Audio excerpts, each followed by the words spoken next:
Data science plays a key role in the selection of influenza vaccines. What may sound like an excerpt from a sci-fi novel is, in fact, a real-life application of modern data science techniques improving lives today. In this video, we'll talk about viruses and vaccines. We'll explore machine learning's role in the preparation of influenza vaccines and the ways to visualize and analyze genome data using data science techniques. These include ML and different substitution models. We'll also mention platforms where you can store and analyze gene data, or even your own genome if you've got it. But first things first, let's see what viruses are and how they operate. What are viruses? Viruses are small cells which can cause illness in different organisms, like birds, mammals, and humans. In the case of influenza, there are two distinct surface proteins, N and H, which it uses to enter a host or host cells and replicate. Now, these proteins vary a bit in their structure, so different versions of them are identified by a number. An example of that is the H3N2, which contains the third variant of the H protein and second variant of the N protein. Both H3N2 and H1N1 are called subtypes of influenza, and they're also the two most common subtypes to infect humans. H3N2 is an important example of the flu virus. Also known as the Hong Kong flu, it caused a pandemic in 1968, resulting in over 1 million deaths worldwide. The virus was highly contagious and spread quickly to the population, starting from Asia and later reaching America via returning troops from Vietnam. By the end of 1969, the virus had reached parts of Africa and South America as well. And if you thought this was bad, hold on to your hats. There's even a more dangerous influenza subtype, the H1N1, also known as the Spanish flu.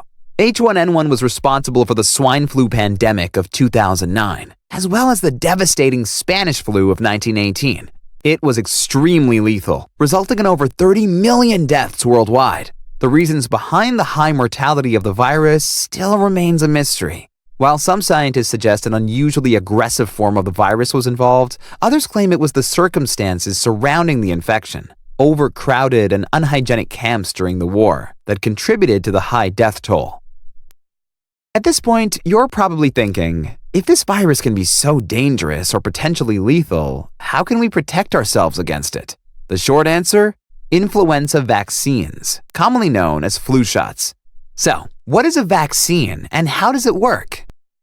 Nowadays, vaccines can include forms of a weakened virus, which our immune system can train to recognize and deactivate.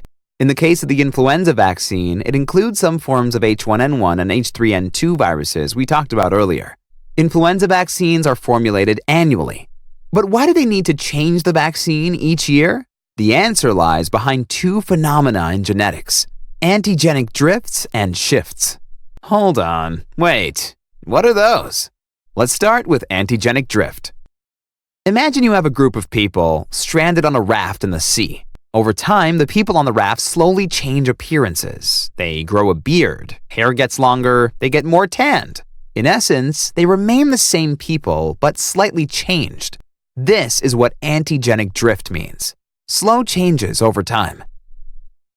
And what about an antigenic shift? Now, if two people on the raft mix their genomes, as none of the kids are calling it, and create a progeny, aka a child, it will contain a mixture of both their traits. So, the antigenic shift is the exchange of genetic material and the creation of a new organism. Because of the antigenic drift, influenza mutates and changes quickly, making it difficult to find a vaccine against all possible mutated viruses. The antigenic shift also causes the emerging of new influenza subtypes, such as the H3N1 or H1N1 we talked about earlier. So, when scientists decide which virus types to include in the vaccine, they need to think about how to make it the most effective. And that depends on how closely the vaccine resembles the types of influenza viruses which will dominate during the upcoming flu season. This is where data science comes into play. Based on existing data about former and current virus spread and variants, scientists try to model and predict the future behavior of viruses using machine learning algorithms.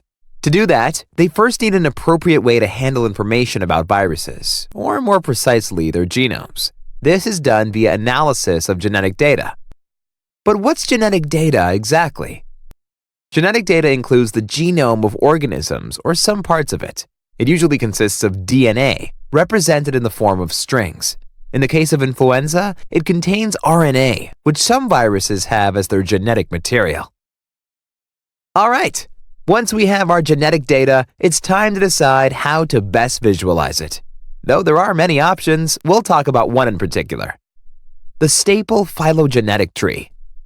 Phylogenetic trees, also known as evolutionary trees, represent the closeness of different species in terms of their genetics. Basically, they are a diagram showing the evolutionary relationships between species.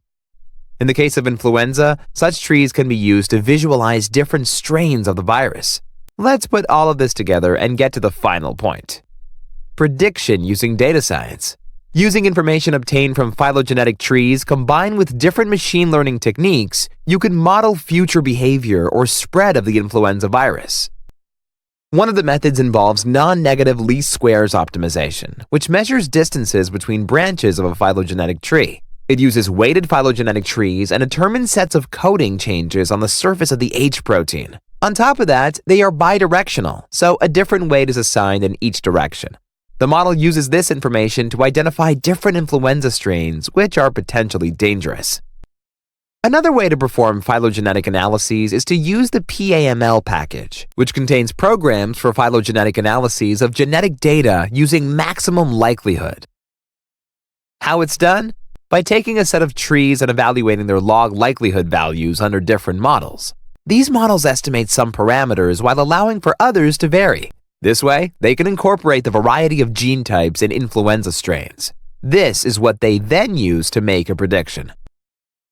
Of course, there are other methods you can use to make predictions in biology. Our aim is to provide you with an overview of two main ones, and we trust you can delve into and explore other methods on your own if you find this topic interesting. And that pretty much brings it into a close. We went all the way from learning about the flu and how a virus works, through the history of the first vaccine and the biggest flu pandemics, to the antigenetic shifts and drifts. This was fun, right? We discussed different types of biological data and their visualization. Finally, we learned how to make predictions using different machine learning techniques. But before we go, let's round off with something about data science and its diverse applications. Data science is not just a tool used in the IT domain or by large corporations. It plays an important role in life sciences, and its medical and biological applications are becoming more and more widespread. In fact, big tech companies like Google and Amazon started their own genome projects recently, allowing users to store and analyze their own genome on their respective cloud platforms. Microsoft entered the field too, with the release of Microsoft Genomics on their Azure cloud. So, if the big players are on it, it's a safe bet to assume that genomes and their analytics using machine learning are definitely worth looking into. Okay, guys and gals, I hope we managed to shed light on influenza vaccines and the data science behind them. If you enjoyed the content of our video, please click the like button and share the story with your friends. And if you're curious to find out more on the topic, you can follow the link to the article in the description. Thanks for watching. If you found this video interesting and want to gain an edge in your career, make sure to like, comment, and subscribe. And don't forget to check out some of our other videos for another quick win in the data science skills department.